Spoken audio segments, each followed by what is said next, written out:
All right, ladies and gentlemen, welcome to the WNY Reach, or the Weenie Reach, special podcast this afternoon. It's Friday, December 11th. We thought we'd throw something out at you that is a subject close to all of us, which is the law, how it applies in different circumstances, etc. And who better to talk about the law than three lawyers? We have two in studio and one by phone, and first we'll introduce our master of ceremonies here, the wonderful from the gates of hell, Pete Reese. Hello out there, everyone. I'm here taking a bit of time off from serving my master Satan to talk to you this afternoon. Oh, now that is too good. Now over here with his good friend Andrew Como, we've got Paul Fallon. Say good afternoon, Paul. Good afternoon, Pete, and everyone out there. Thanks for having me. Great, and we also have on the line Max Tresman. Is that correct? That is correct. Hey, so we're going to put up the scales of justice. Max, introduce yourself. Tell us where you practice, a little bit about yourself. Oh, for everyone listening, my name is Maximilian Tresman. I'm a partner at Tresman & Tresman LLP in the city of Buffalo, where we practice primarily in the areas of elder and commercial litigation. Excellent. How long have you been in practice? I have been in for 4 years. Wonderful. All right. So, Pete, you had some ideas here, and we've got Max and Paul in studio. My name is Peter Green with the WNY Reach, and I'm going to turn it over to you to start talking about the different subjects that you feel each of these gentlemen can best present and speak on. All right, what we're going to do in summary today, I'm going to do a quick update on our last show Friday. We went a little too long, but we did about an hour and 20 minutes on the City of Buffalo speed cams. And I had my first hearing this week, and update us on that. We're then going to have Max give us a little bit of background on a group he works with who are responsible gun owners from Western New York, and some of their political plans perhaps. And we'll talk a little about election law. And the main part I want to get out of that is access to the ballot. And one of my favorite old-time talking points, which is, if I control who's on the ballot, what good is your vote? And it's my position that party bosses control the ballot, so party bosses control your vote.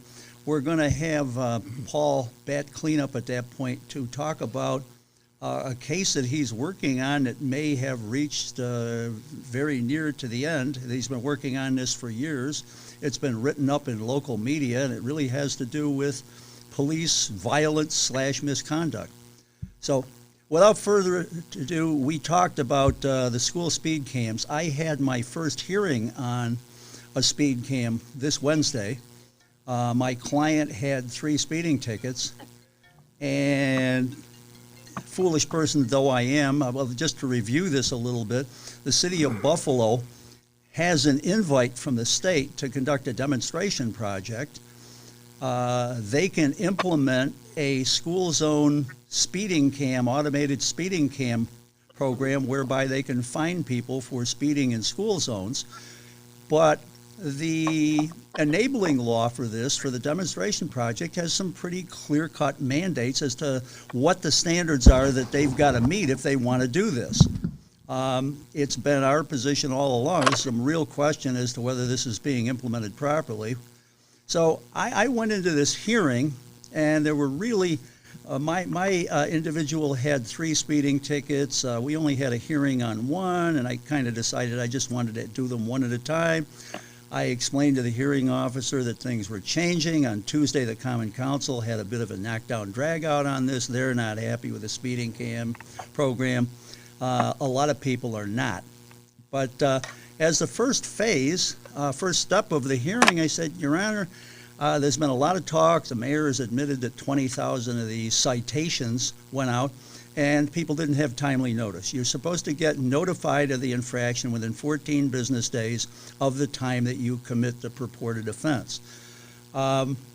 And no one saves an envelope. I mean, think about it for a second. You know, I throw away 80% of my junk or my mail at home because it's junk mail, and the stuff I do keep, I don't save the envelopes. I'm buried in paper as it is. Nobody keeps the envelopes. How do you know when your citation was mailed? You look at the postmark.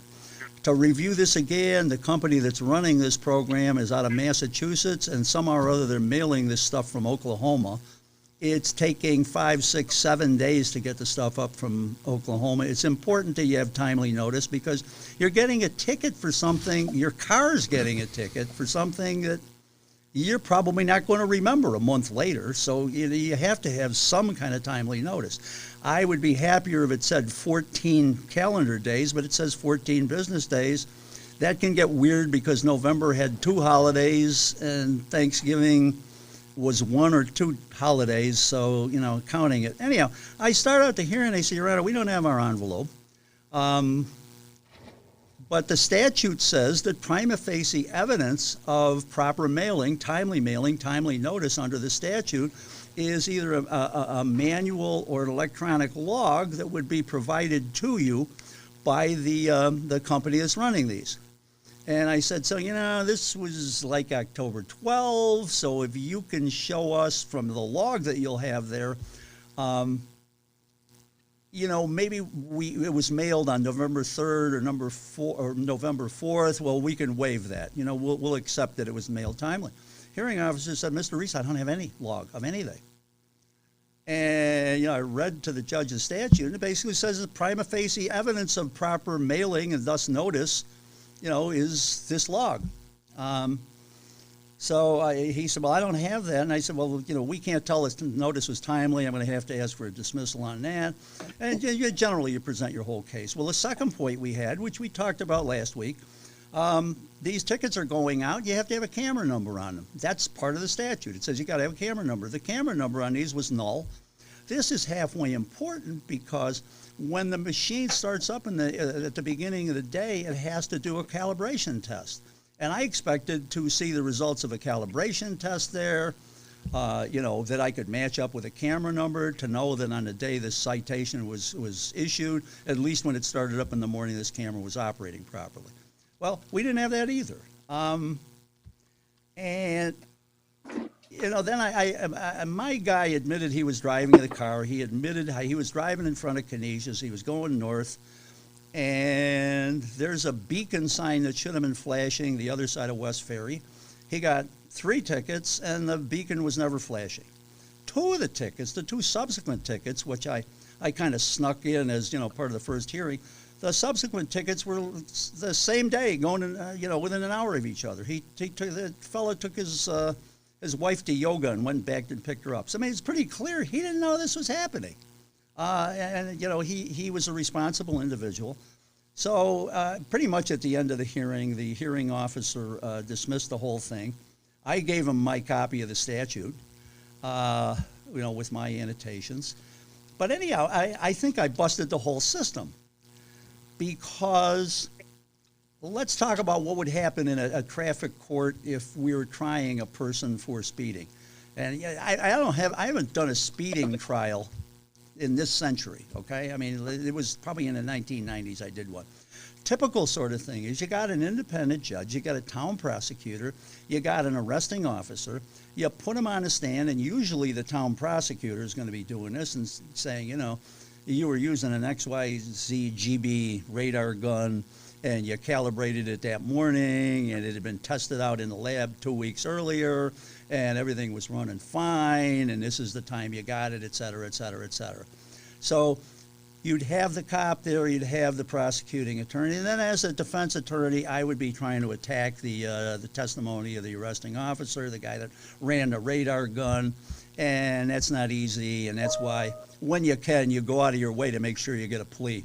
You get a non-moving violation and pay a parking fine. Pay $100, and it's a good deal. Better than 3 points. In this particular case, you got a defense attorney, you got a judge, you got the hearing officer, but the city's case is being made by a pile of paper. There's nobody there. There's no, city prosecutor who's presenting the case. And if it's not accurate and complete, if the hearing officer doesn't have everything in the stack of papers in front of him, and I guess the hearing officer pretty much said, what I have is what's on the citation. Well, it's flawed statutorily on 2, and they all got dismissed. Well, it seems to me if you ask for a hearing and you show up and say, I dispute that I got proper notice, the hearing officer can't know. And that ought to be an automatic dismissal. It may be, it may not, but from point of view of fairness and procedural due process, the city hasn't made its case. And to me, that shut down the whole program. And if you look at the statute, it's a handbook on how you're supposed to prosecute these. I have no sympathy for the city or this company that's issuing these citations. Here's the law. This is what you're supposed to have available at trial. They didn't have it available at trial. Not my fault. I win. Goodbye. So that's the status of it. I don't think this system can work at all at this point. One more thing. Peter Green and I went out and did another flyby on this the Canisius cameras, just for the heck of it, to see if we could pick anything up. And one thing we learned from, and I guess it's really obvious, but it's not obvious until you know about it. At Canisius, the camera going north is right in front of Canisius High School. So I didn't have that defense. But if you're going south on Delaware in front of Canisius, you get ticketed like 2 blocks before Canisius in front of a bunch of law offices. And it doesn't make any sense. I mean, why would they give you a ticket in front of a law office rather than in front of the high school? When you start to look at available polls, it suddenly becomes really obvious. They are putting these cameras on poles that are already there, not where they need to be. And, I'm sorry, that's a really sloppy job. And it's not my job to run the city or to help them prosecute these. And Peter and I had previously done some work with the Canaletian Center, which is next to St. Joe's on Main Street, and the camera there is giving you a ticket in front of an empty building, not in front of the school. As you're going into the city, you've already gone by the school, and suddenly you get a ticket in front of an empty building. Makes no sense. Why? Because there's a pole there. That's why. Well, I'm sorry, that's crazy. Too bad, city. Start over. I mean, straighten this out and get it right. I'm going to be talking to more common council members about this. So that's pretty much the update on that. So I want to turn this over to Max with the Scales of Justice and have him talk about a group he's working with and some issues he's got about people wanting to have a choice in upcoming elections. Max, you're on. Oh, good afternoon, everybody. So, is Peter just... Wait a minute. Wait a minute. Let's get that right. It's Tresmond. Oh, Tresmond. Yeah, we want. Yes. We want. If we don't have Max's smiling face, we get at least spell his name right. He doesn't want to be in Hades, does he? I think it was John D. Rockefeller once said, "I don't care if you call me a son of a bitch, as long as you get my name right." So we can call Max any name we want now because we have his name right. Go to it, Max. Okay, very good. So 2021 is set up to be an exciting year in local elections, if for nothing else than for the fact that there's a new political party that's really coming out of the blue, coming out of nowhere. And it basically involves a group of local gun owners here in Erie County who are really dissatisfied with certain people in the local political climate. Those people shall remain nameless here. But they primarily hadn't been politically active for most of their lives. The average gun owner leans conservative, although there are many exceptions to that rule. They typically haven't voted in years past, and then they became politically engaged after the 2013 passage of the New York SAFE Act. That would be the AR-15 ban in New York State, which for other reasons never turned into a true ban because these guns are for sale, but they have to be cosmetically modified. But these people were very angry. They formed a political action committee, and they have a group. And that group has since risen to about 22,000 members in Erie County alone who regularly participate in this group's events. So you're looking at what is probably the largest single constituted committee or political organization in upstate New York. And if you break New York City down by the wards and districts, it's probably bigger than anything in New York City in terms of the sheer number of active people who are involved, who are on the mailing list. And they have notably been involved in several elections where the margin of victory for a particular candidate had been equivalent to the amount of people who were involved from that group in that campaign. So what you're going to see is this party coming together. They have been the first political organization to endorse John Garcia for sheriff. And they're going to be heavily involved in the sheriff's race and the New York State Supreme Court races next year. I think you're going to see a lot of people understandably feel threatened in the political scene that a group of people who were politically disengaged have decided to come together and form a party. And they're backed by attorneys, they're backed by experienced people who understand the election law, who have seen how new parties have failed in the past, what the pitfalls are, and understand the appellate division and the Court of Appeals decisions on these matters on getting on the ballot. And there's going to be a lot of disruption in terms of new people coming in next year, at least in Erie County. So that's pretty exciting.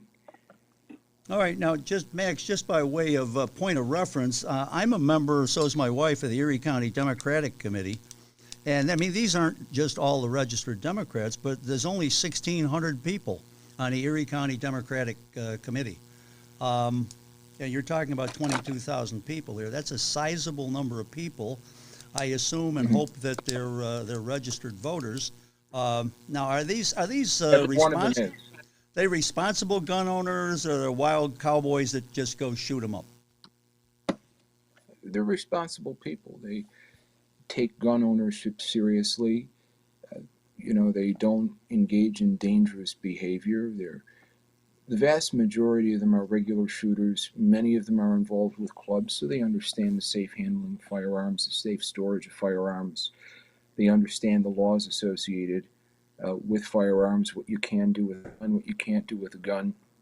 And then the areas of what you can do with a gun, but what you shouldn't do is a matter of personal policy.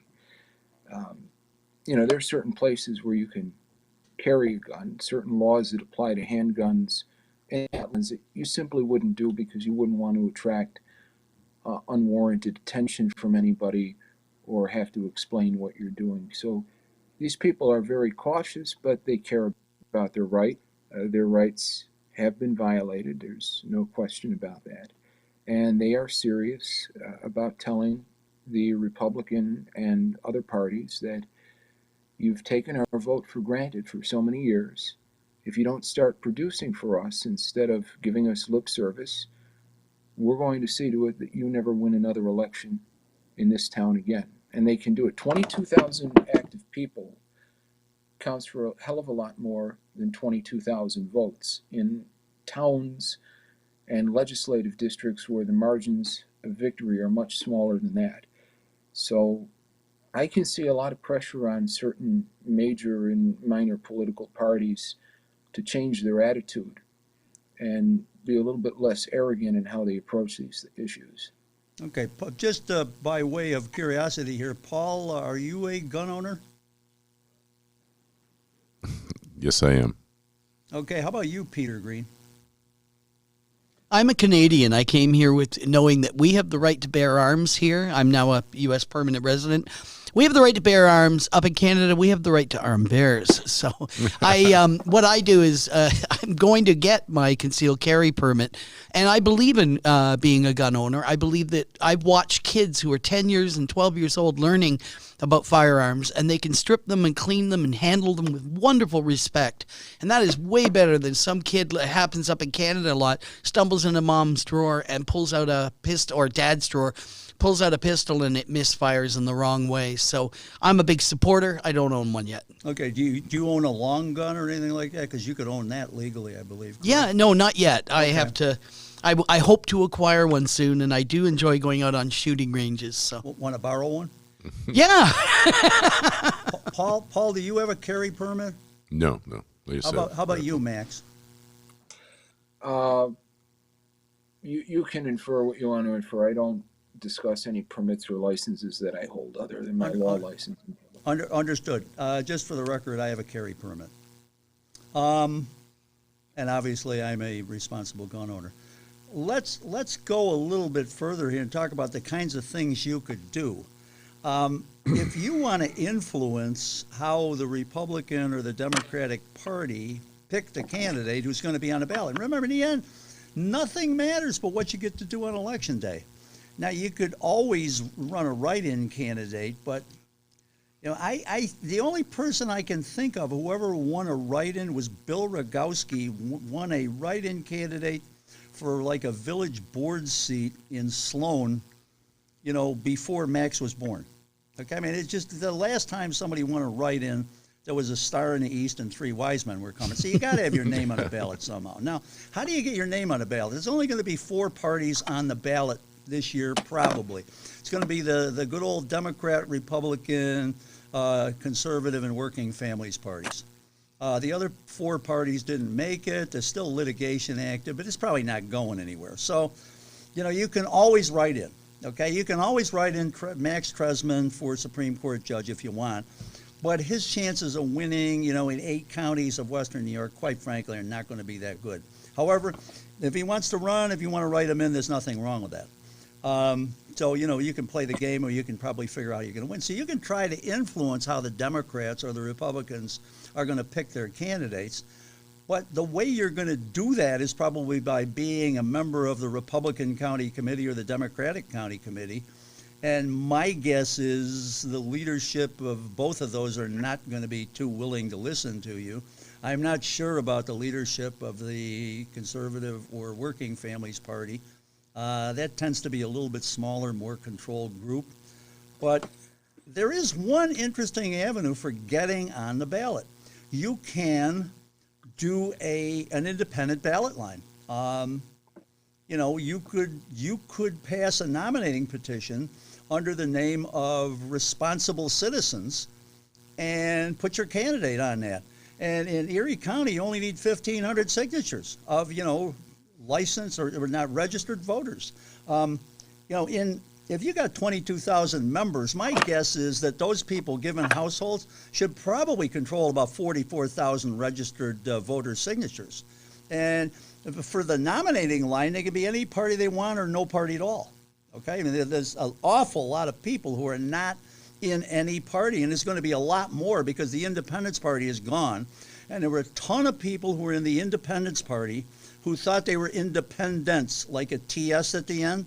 And they were always a pain in the neck because when you circulated a petition to them, first you had to explain to them they really weren't independents. They were in the Independence, NCE party, and therefore you wanted to sign a petition. The way you get on the ballot in the primary, in a party primary, is to circulate a petition amongst the voters registered in that party. Usually that's got to be circulated by people registered in the party. So if you want to get in a primary in the Conservative Party, you'd circulate a petition to conservative voters in Erie County, and you'd have usually registered conservatives and or notaries circulating those petitions. Commissioners of deeds out of the city of Buffalo are good too. And that would enable you to get in the primary. Now the numbers game here is a little weird. To get in the Democratic primary or the Republican primary, it's probably a little less, but to get in the Democratic primary for sheriff, Max Tresman wants to run for sheriff in the Democratic primary. I don't even know, Max, what party you're registered in. Let's say you're a Democrat. You want to run in a Democratic, you got to get 2,000 signatures of Democrats just to get in the Democratic Party primary. You're probably not going to win because the machine isn't going to support you and they're going to do what they can to defend their line. That's a whole other story. But if you win the Democratic primary somehow, then you're on the line as a Democratic candidate at the top of the ballot in the general election in November. But that's a real rough road to hoe. And yet it's relatively easy to get an independent party line. Can you win on an independent party line? I don't know, but it's a heck of a lot easier than trying to run a write-in. I got your name up there. I just color in the little bubble. I don't have to remember Maximilian Tresman, and spell it as Tresman or Mond, or get it, wrong because I do it in Arabic or whatever else. And by the way, I've had those on write-ins. So it's going to be interesting to see how you guys want to exercise that influence. I mean, do you want to run a conservative candidate? Do you want to run a working families candidate? Do you want to run a Democratic candidate? Well, it's going to be interesting to see. There is no political party that's going to have ownership of the candidates whom we run. Obviously, I believe John Garcia is a registered Republican, although don't quote me on that. He's going to be on the ballot. I think he's a Republican, okay? And I have heard through the grapevine that they're favoring him as the candidate, but there are other candidates the Republicans are considering. I don't really know. The Democrats don't talk to me. I'm the very worst Democrat ever, according to my county chairman. So he doesn't call me up, and we don't hang out together. So I don't know. They ran Bernie Tolbert last time. I've heard rumors they're going to run Bernie Tolbert again. Maybe, maybe not. Without mentioning names here, I can give the listeners some really interesting inside information on how this went down with the sheriff. The gun groups came out in support of the sheriff, or the sheriff candidate. And the first thing that happened was that somebody influential called them up and asked them to pull back their support and essentially double-cross the person that they had already committed themselves to supporting.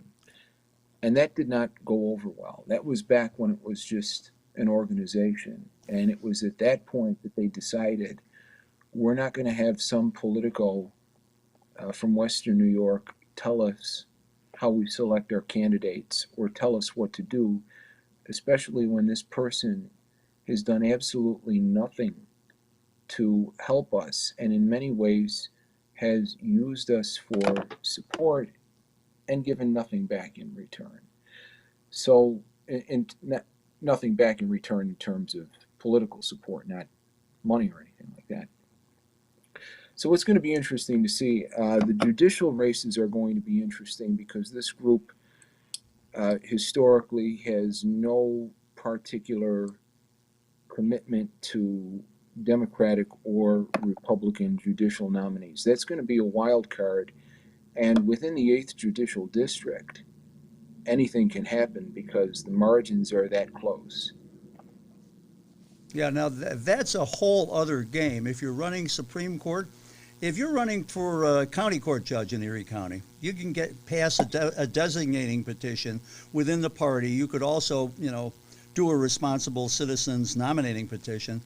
But generally what happens for Supreme Court positions, there is a system known as Judicial Conventions that no one knows anything about.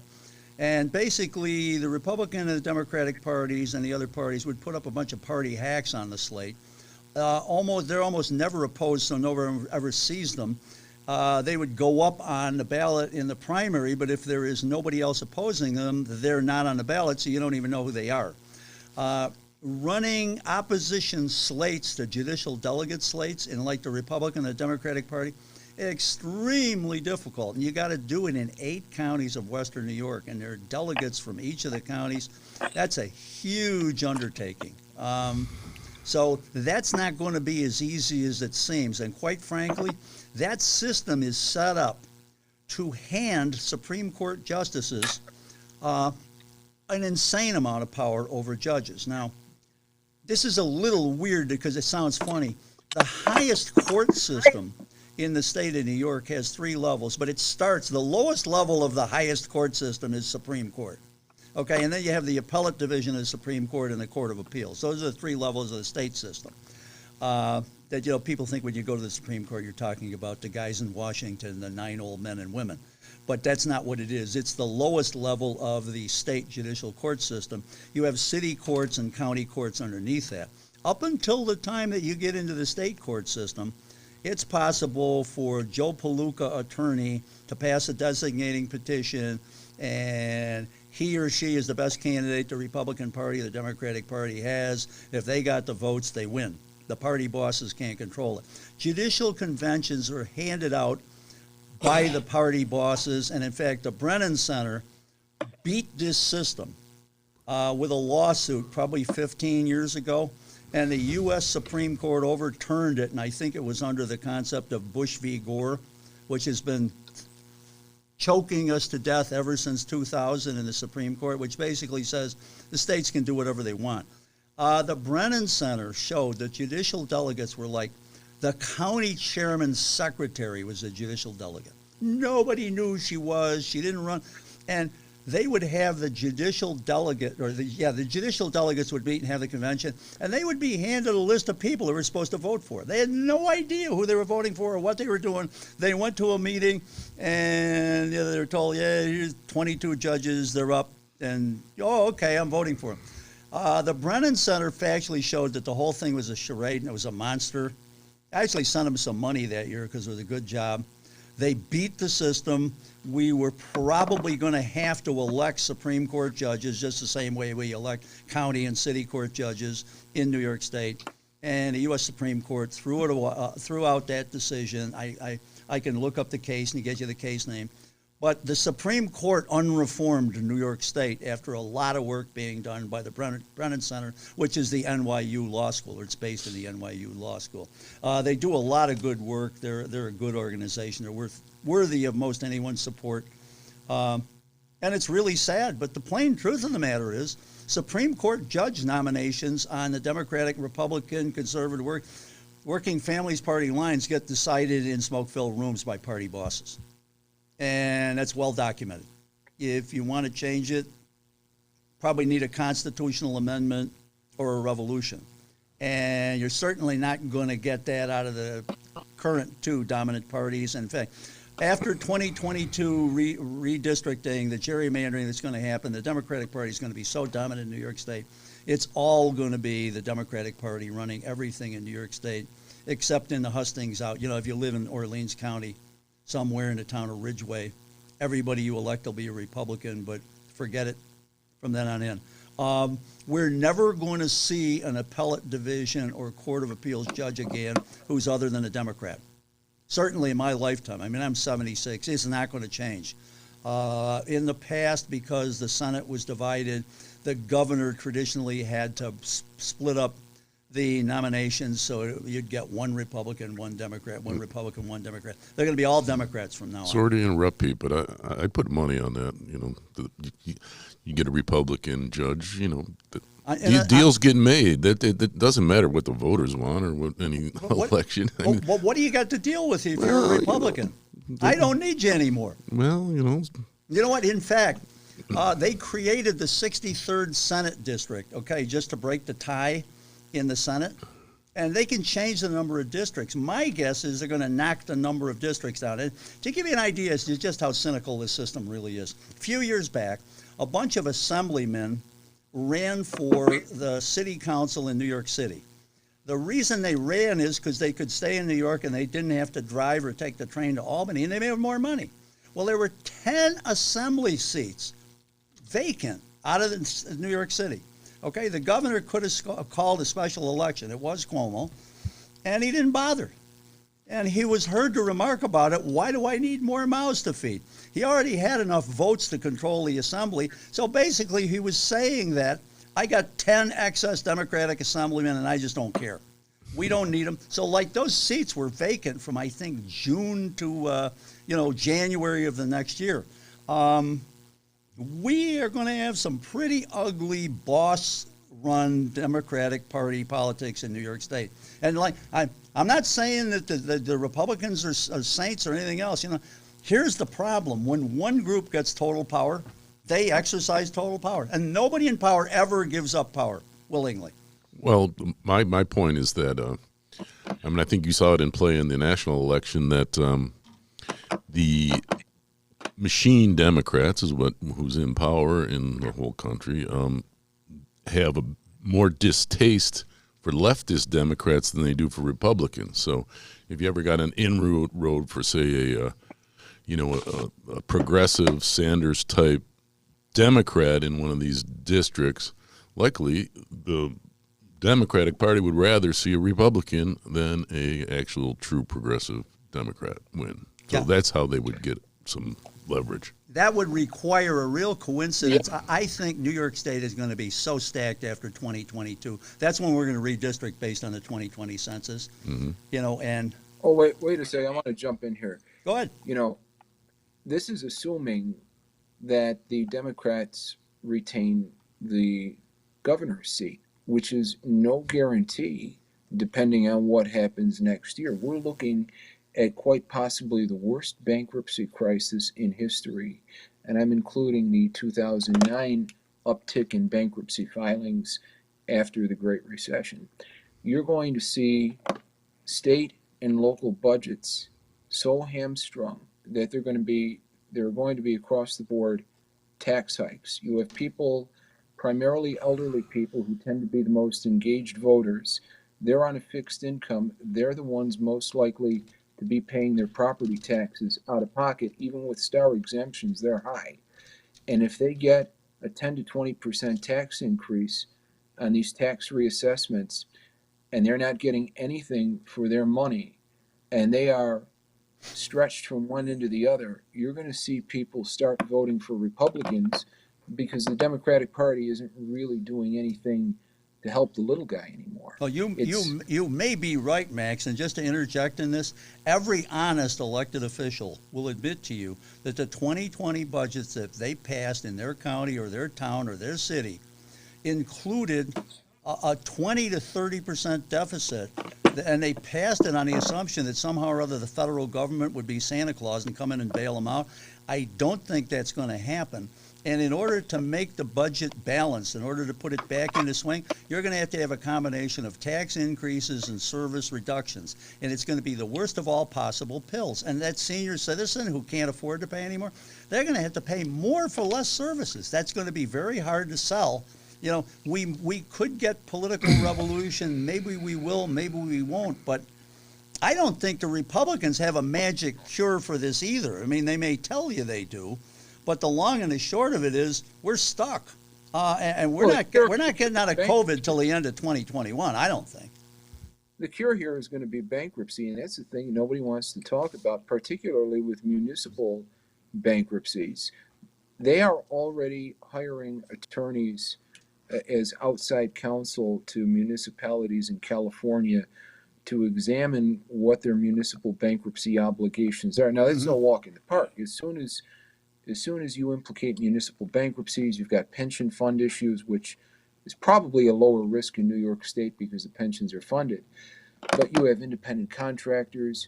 You have the biggest employer in Western New York is a state agency or a state-related agency, a state-contracted agency. But I think that's coming, and I don't see how it can be avoided with the type of budgetary shortfalls we have and the state's refusal over the years to ever trim the fat to the political appointees who sit on these big authorities like the Water Authority or the Power Authority, with essentially do-nothing jobs that cost the taxpayer millions upon millions of dollars. And I don't think that anybody politically has the answer, or at least the answer that people want to hear. But that's not how voters react. Voters react by blaming whomever is in power and voting for whomever is out of power, on average. And that may be taken out against Andrew Cuomo. We had reports from leakers inside the state Senate that in the past month, Cuomo was trying his damnedest to get an appointment with the Biden administration. And when he was told that wasn't forthcoming, all of a sudden you saw a different attitude. He's back to being the angry, combative type of governor that he was before the COVID crisis hit. I'm not surprised by that. I'll bet Andrew Cuomo would like to be the Attorney General appointee. That'd be a great way for him to get out of New York State. And I'm absolutely in agreement with you. There's going to be a terrible problem here, but I don't care what party you're in. This is going to be a bitter pill one way or the other. I'm not sure we know which way this is going to go. And boy, your attitude that we're not going to let the party bosses tell us what to do. Yeah, you sure you grew up in Erie County? That doesn't sound like the Erie County I know. How about you, Paul? Well, it sounds like the whole country that I know. I mean, counting on things getting really bad, I don't know. I don't see that as a great strategy. I mean, how bad do things have to get? I mean, they've been getting pretty bad for the last 20 years.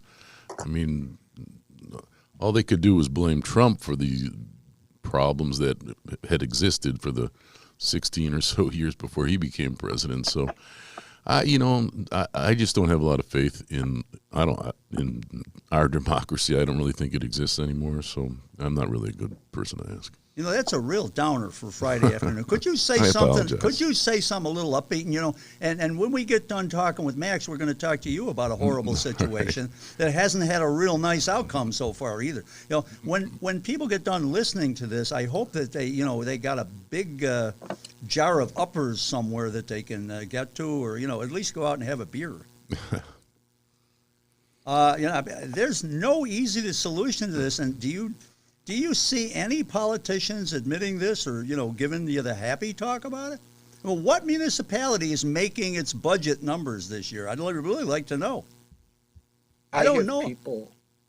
I have people from both parties, who do consult with us, because one of the things that our firm does is offer consultation in bankruptcy matters to private individuals, companies, and public officials who ask for it.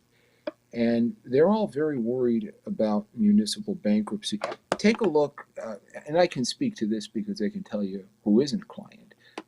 Town of Hamburg, for example, is not a client, so I don't have any confidentiality on this issue. You have the McKinley Mall, which is going under. You, Paul, Peter here, everybody knows that malls are not a business model that's going to survive, especially this year with online shopping becoming so easy. Even if the pandemic hadn't hit, nobody wants to walk through a half mile of corridor to get to one item that may or may not be in stock when you can check online and order curbside pickup. So they're finished. And the McKinley Mall was one of the biggest, if not the biggest, taxpayers in the town of Hamburg. When the mall finally goes under, which there's no question that it will, Hamburg's going to get hit with a double whammy, because they're losing that revenue from the mall, and they are losing the revenue from the Hamburg Raceway Casino. What are the options at that point when, Hamburg's still a pretty big municipality anywhere in the state of New York except maybe the town of Hempstead? How are they going to come up with all this cash? They still have all these liabilities to pay. These bonds that they've issued over the years are going to become due, and they're going to be faced with no choice than to seek some type of bankruptcy protection. That's just my opinion, but I don't see a way out of it. You may be right. And by the way, just so people understand this, full faith and credit, municipal bonds, okay? Traditionally, they were incredibly secure, and they could get away with very low interest rates compared to what the market was. Because, in essence, if Hamburg declares bankruptcy and I get a full faith and credit bond out of the town of Hamburg, I own Town Hall. I mean, I can go set up my law office in Town Hall or play handball there. And, that's unthinkable, and that's why, it was unthinkable that municipalities could go bankrupt. Now we're seriously talking about it. Didn't New York City go bankrupt quite a few years ago? I want to tell you something. They put in a control board that wrote a whole bunch of paper, and I made a ton of money on that paper. For a while there, that was the Municipal Finance Corporation. That was Felix Rohatyn. We were getting 14% tax-free for a couple of years. Unfortunately, good things don't last. And now if you invest in municipal bonds, the rates are still low. You can get 3.5%. It's pretty good. Okay. I think I want to give Paul about 15 minutes on this. Max, why don't you kind of finish up? And Max, we want to thank Max because he is here on the line because he couldn't make it to the studio, and he's got another appointment that he's got to make. So Max, why don't you stay around and participate as long as you can? But give us a quick summary, and then I'm going to turn it over to Paul. Okay. Well, thank you for having me on as a guest today. It was a pleasure to be here. Again, the organization is the 1791 Society. If you have Facebook, they have a page on Facebook. You can check it out. Frank Panazik is the president of the organization. He's a retired Town of Hamburg police detective, and he's a hell of a nice guy. So check them out online. I look forward to seeing you guys in the future. Right. Thank you for coming. You're welcome anytime. So, and you're free to boogie out. Thanks, Max. All right. Nice to talk to you, Paul. Thanks, Peter. I'll see you guys later. Bye-bye. Paul, tell us about what happened on the farm. Oh, well, this happened quite a few years ago. I guess we just started on the broad point of view. A lot of people wonder why police rarely get convicted or held accountable for their acts of indiscretion in their violence, actually in violence. So, I had a case, and it's actually got to the point where our only option at this point is to file for a hearing with the Supreme Court. And you mean the U.S. The U.S. Supreme Court. Oh, but they. So my case was involved a family of 3 people. The Wiersbicks they live in Orchard Park and also have a farm in the town of Aurora. And a county sheriff, try to make it short, a county sheriff had got let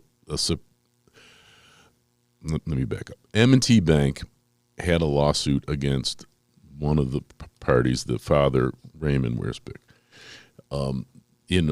They wanted to serve on him a subpoena ducus tecum, which is just a request to get him to turn over his financial records. So often banks and lawyers will send their service, meaning they want the piece of paper served on a person.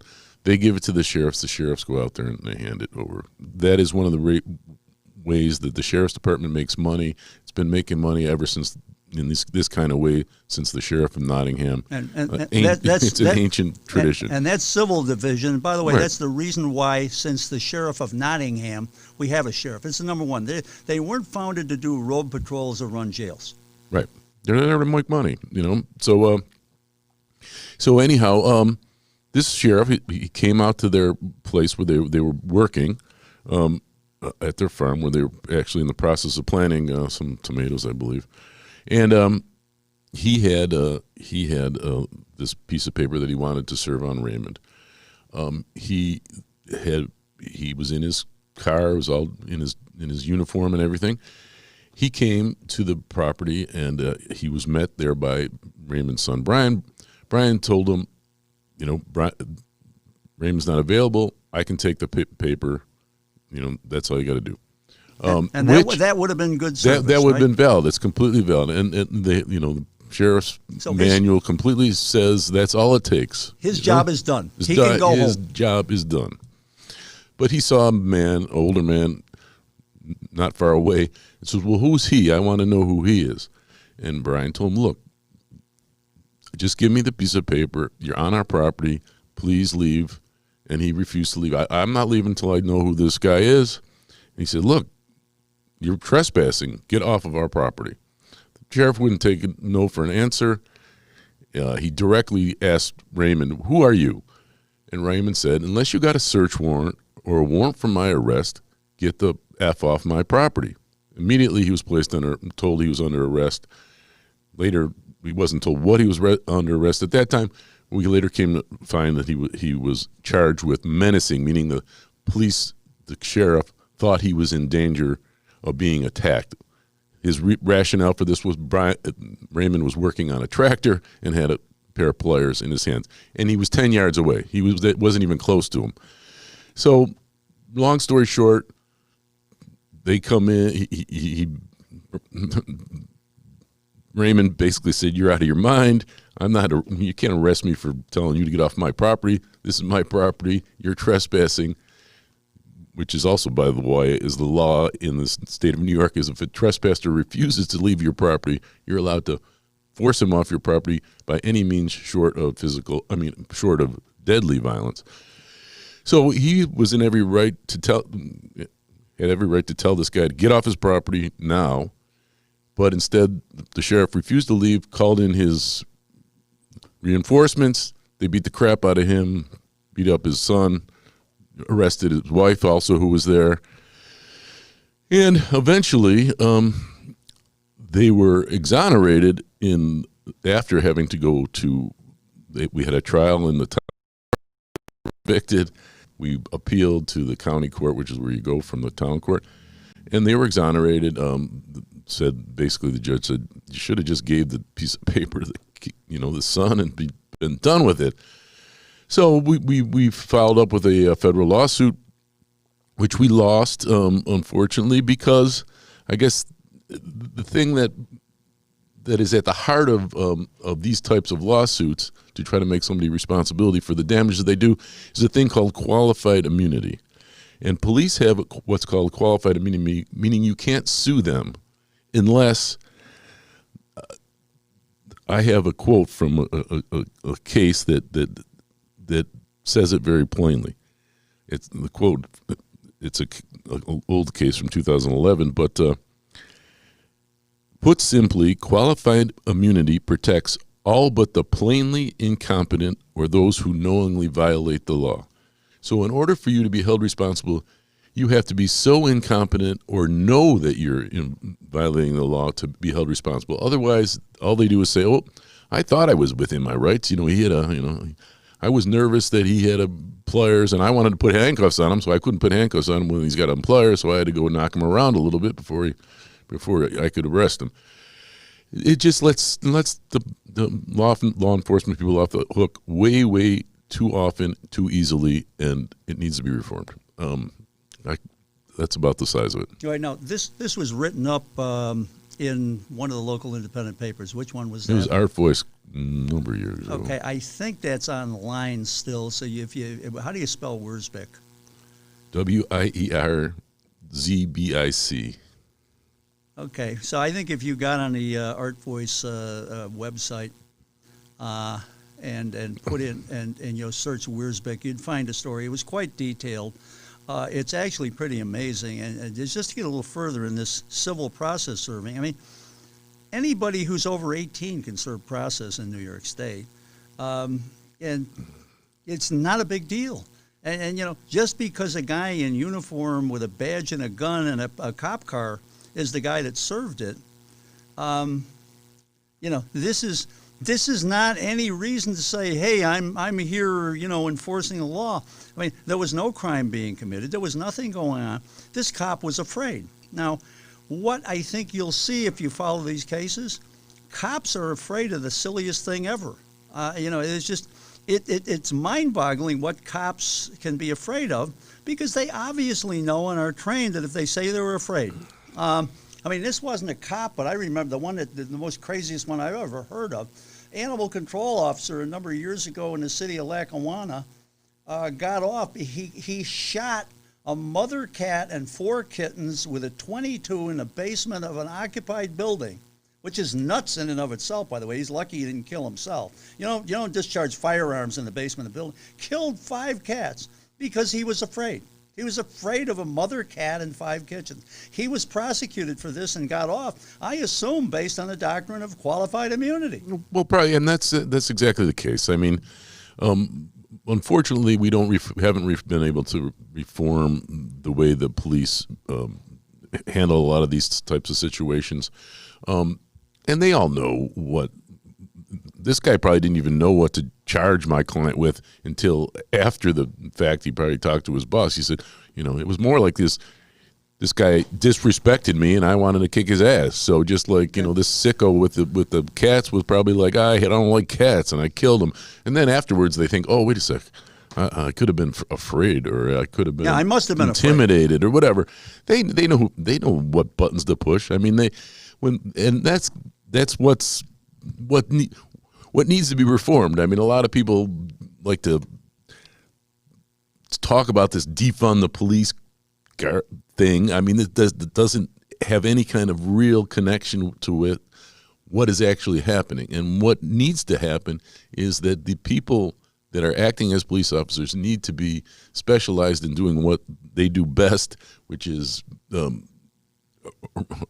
actually going after real criminals, not out there intimidating civilians and not caring whether or not they abuse their badge. No, something I see all the time, Paul. Maybe you could respond to this. People say, well, why didn't he just do what the policeman told him, the son and the father and whatever? And I see all the time, some black guy gets shot in the back running away, and the excuse for that is, why didn't they just do what they're told? I guess because some people believe that they have rights that have been established over the 250 years of our country, that just because somebody has a police a uniform on doesn't mean that they can push them around. Well, and some people don't like to get pushed around by cops. I understand that. I mean, you have to stand up for yourself sometime. And if you have the right to say, look, I don't have to talk to you, you know, it's what good is it? What good is the Constitution? If you know, we had the guy earlier, Dresman was talking about, Second Amendment rights. Well, what good is it if you don't try to stand up for it? Doesn't it say somewhere in the Constitution? Because I hear this all the time. Doesn't it say somewhere in the Constitution that black people and other disfavored minorities at the moment just have to do what the police say? Isn't that somewhere in there? It's because the way people act and the way people talk and they post on social media, I'm certain that that's there. And I post sarcastically from time. If we could just repeal that part of the Constitution that says that, it said that in the Constitution in Nazi Germany. We don't have to do what the police tell us to do, and we don't have to respect the police either. I love to respect the police when they're acting properly. They're good people when they're I love it when they do their job right. I like a lot of cops. Trust me. Well, that kind of it comes to the real crux of the issue is because a lot of times, especially in the minority communities and so forth, they have had enough connection with the police to know that they're not going to be treated fairly. They know that their rights are going to be violated. So sometimes they say, I'm not going to let this happen because I've dealt with it before. In the civil rights area in the law, one of the things we always look at is we get clients that can be the ardent people that say, well, why don't you just obey the cops? They're there to do what you want. But then if their kid gets pulled over and the cop abuses the kid, not necessarily physically violent, but takes away their rights, makes up some story, you turn them into Constitution-hugging ACLU supporter that instant, because they now realize that they have absolutely no right that they can exercise in the face of the overwhelming authority of the police. And they get, especially communities that get beat on by this kind of stuff all the time, get fed up with it, and they get fed up with it fast, and that's why they don't obey. Can I give the cops the finger? You can, but you'll get your ass kicked half the time. You probably don't advise it, do you? As No. an attorney? But you know what? There was a case recently in Pittsburgh. This guy gave a cop a finger. He didn't know he was giving a cop a finger, quite frankly. Somebody was next to him yelling at him, tooting his horn. He wasn't looking because he was looking at somebody to his right. He turns around, it's a cop. They arrested him. That cost the city of Pittsburgh, I think, $75,000 to get out of that.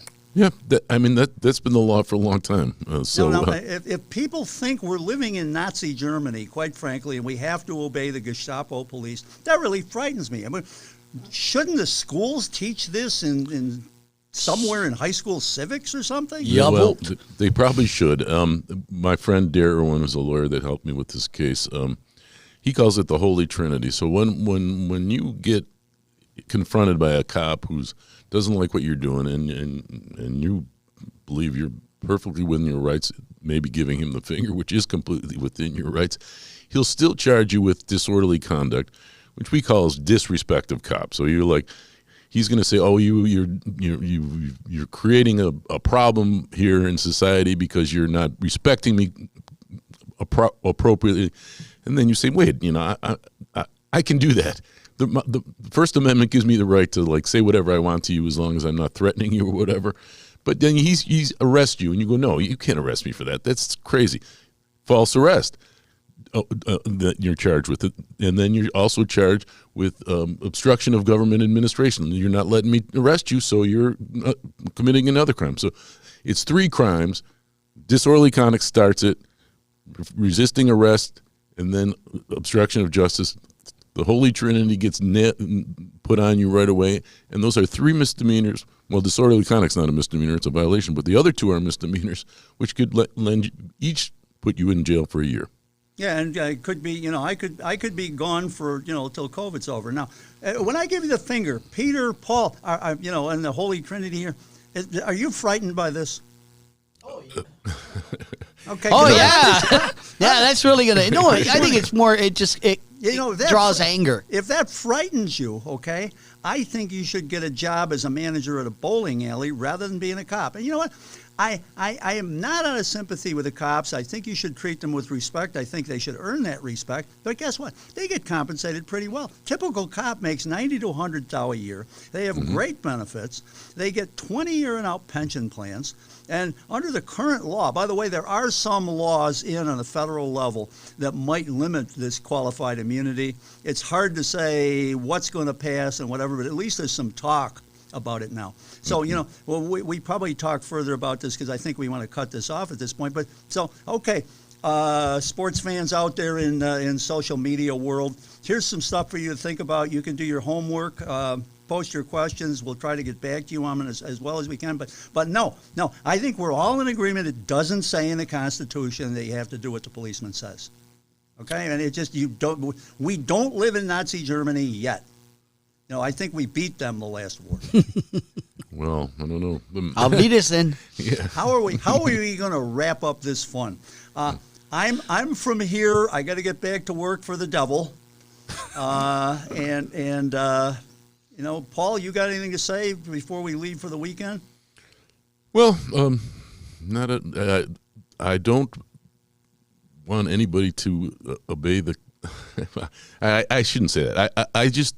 You should know what your rights are. That's one of the things people don't know what their rights are, and at least try to abide by the law. But then, when the law tries to take your rights away from you, stand up for yourself. Well, that's all you can do. But by the same token, Paul, I don't want anybody to get killed because saying you can't make me do that. Oh yeah, bam.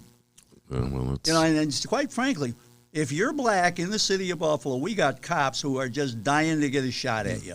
And we know who they are. Their names have been published. They've cost the city of Buffalo millions of dollars already, and they're still on the police force. So let's quit saying defund the police and let's say reform the police. And Stop police violence. Okay? Stop police violence. I got an idea. Let me just fly this out. Here's an idea. How about if we have a moratorium in Western New York on police violence? Then next month, okay, till the middle of January, how about if the police don't beat anybody up and don't shoot anybody? Because if we did that, we'd be like Great Britain. Okay? Let's be like Great Britain and Western New York, and maybe we'll go 8 counties for the next month. Let's see if that can work. How about I'll start the clock now? Okay. You got to report back when the clock gets. You probably already got violated by now. It's been like 30 seconds, but who knows? So what does a snowball's chance have in hell? Right. We want to know. But the way the horns are sitting on your head, Pete. There's my leader. Oh, hear me, Prince of Darkness. Well, speaking of that, ladies and gentlemen, thank you so much, Paul, for coming in, Max for Thanks calling for in, and Pete, as always, being our ringleader. We'll be back from time to time with different opportunities to talk about the law and have it answered by attorneys who are living it every day. So we thank you so much for tuning in from Yowowa Media and the Western New York Reach. We'll see you next Friday.